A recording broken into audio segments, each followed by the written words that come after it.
मतलब का रिश्ता।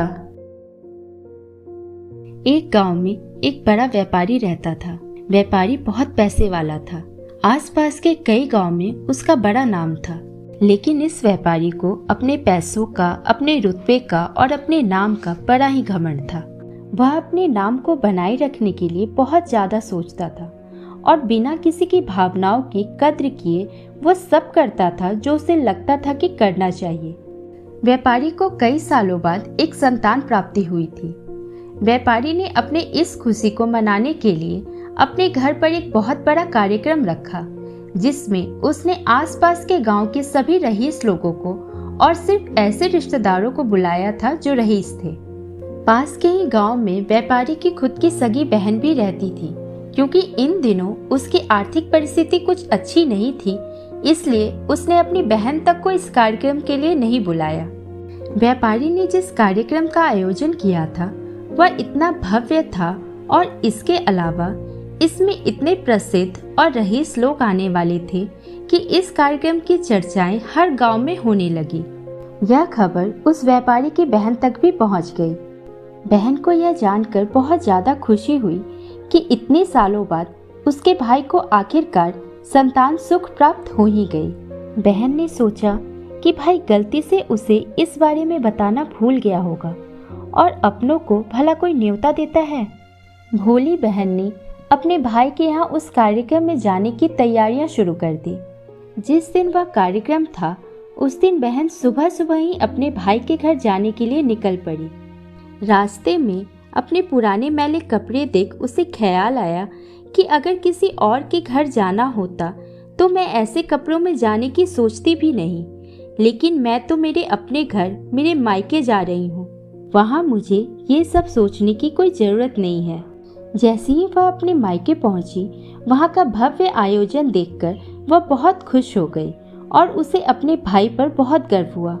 वहाँ पर वह जल्दी से जल्दी अपने भाई को मिलकर उसकी खुशी में शामिल होना चाहती थी। वह तुरंत सीढ़ियाँ चढ़कर घर के अंदर प्रवेश कर गई। उसने देखा कि उसका भाई मेहमान के तौर पर आए सभी लोगों का स्वागत करने में व्यस्त है। बहन जैसे ही अपनी भाई की तरफ उससे मिलने के लिए बढ़ी, उसकी भाई की नज़र उस पर पड़ गई और अपनी बहन को ऐसे मैले पुराने कपड़ों में देखकर भाई ने उससे मिलना तो दूर बल्कि तुरंत बहाना बनाकर वहां से निकल गया। बहन ने सोचा, इतने लोगों में बेचारा अकेला भाई क्या क्या करे, जरूर उसे कुछ काम याद आ गया होगा, इसलिए वहां से चला गया होगा। बहन बाद में अपनी भाभी से मिलने गई। भाभी ने उसका स्वागत किया और उसे खाना खाने के लिए आग्रह किया। बहन ने सोचा, ठीक है, पहले खाना खा लेती हूँ, फिर बाद में आराम से भाई से मिल लूंगी। बहन खाना खाने के लिए पंगत में बैठी। भाई ने देखा कि अपने सभी धनवान मेहमानों के बीच उसकी गरीब बहन बैठी हुई है। सभी कीमती पोशाक पहने लोगों के बीच उसकी बहन जो पुराने मैले कपड़े पहनकर बैठी थी, यह व्यापारी से देखा नहीं गया। उसने अपनी बहन को अपने पास बुलवाया, भला बुरा सुनाया और वहां से जाने के लिए बोला। बहन ने अपने सपने में भी नहीं सोचा था कि उसके साथ कभी ऐसा व्यवहार भी हो सकता है, और वह भी उसके खुद के मायके में। अपना अपमान होने के बाद बहन तुरंत अपने घर ससुराल जाने के लिए चल पड़ी। बहन इस बात को पचा ही नहीं पा रही थी कि उसके अपने भाई ने उसके साथ इतना बुरा व्यवहार किया। उसकी आंखों से आंसू नहीं थम रहे थे। रास्ते में उसे अपनी पुरानी दोस्त मिली। उस दोस्त ने उसे रोने का कारण पूछा। हालांकि बहन उसे कुछ भी नहीं बताना चाहती थी, लेकिन दोस्त के बार बार पूछने पर उसने उसके साथ हुई सारी घटना उसे बता दी। उसकी दोस्त एक समझदार महिला थी और काफी प्रैक्टिकल सोचने वाली थी। उसने कहा, अगर तुम मेरी बात मानो तो एक दिन तुम्हारा भाई खुद तुम्हें अपने यहाँ बुलाएगा और तुमसे माफी मांगेगा। बहन ने उससे कहा कि मैं तुम्हारी हर बात मानूंगी, बताओ मुझे क्या करना होगा। दोस्त ने कहा कि तुम इस अपमान को, इस दुख को एक दिशा दे दो और कोई व्यापार शुरू कर दो। उसमें इतनी मेहनत करो कि उस काम में तुमसे अच्छा कोई भी ना हो। बहन को अपनी दोस्त की बात सही लगी। उसने घर पहुंचकर अपने आंसू पोंछकर उसी दिन से एक व्यापार शुरू किया। उसने दिन रात मेहनत की, अपने साथ कई और गांव की महिलाओं को जोड़ा और देखते ही देखते उसका व्यापार चल पड़ा।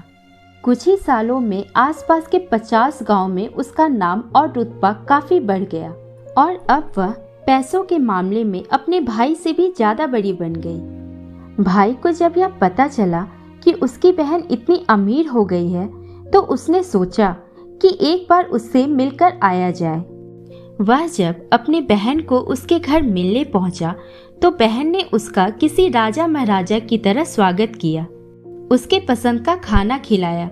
बहन का ऐसा व्यवहार देखकर भाई को अपनी पिछली गलती का एहसास हुआ, इसलिए उसने अपनी बहन को अपने घर होने वाली पूजा के लिए आमंत्रित किया। कुछ ही दिनों बाद बहन अपने भाई के यहाँ उस पूजा के लिए पहुँच गई। जैसे ही बहन अपने भाई के घर पहुंची, उसका भाई उसके स्वागत के लिए दरवाजे में ही खड़ा था। बहन अपनी महंगी गाड़ी में आई थी। उसने बहुत कीमती साड़ी और उससे भी ज्यादा कीमती गहने दागिने पहन रखे थे। बहन का ऐसा ठाट बाट देखकर सिर्फ भाई नहीं बल्कि उसका पूरा गांव दंग रह गया। भाई दौड़ कर आया और बहन की गाड़ी का दरवाजा खोलकर उसे बाहर आने के लिए कहा और बड़े प्यार से उसे पूजा का प्रसाद ग्रहण करने के लिए बुलाया। बहन को इस बार 12 पकवान परोसे गए थे। चांदी की थाली में उसे खाना दिया गया था। वह साथ में एक सोने की चम्मच भी रखी गई थी। उसके बैठने के लिए बेशकीमती पाट रखा गया था। बहन को यह सब देखकर उसके वह पुराने दिन याद आ गए, जब भाई ने उसे बिना खाना खिलाए ही भला बुरा कहकर वापस लौटा दिया था। बहन खाना खाने के लिए तो नहीं बैठी, लेकिन उसने अपने सारे कीमती दाग दागिने और जेवर उतारकर उस थाली के सामने रख दिए और खाने में से कुछ निवाले उन दाग दागिने पर रख दिए। बहन का ऐसा व्यवहार देखकर सभी हैरान थे। किसी को नहीं समझ में आ रहा था कि बहन ऐसा क्यों कर रही है। आखिर वह क्यों उन जेवरों को खाना खिला रही है।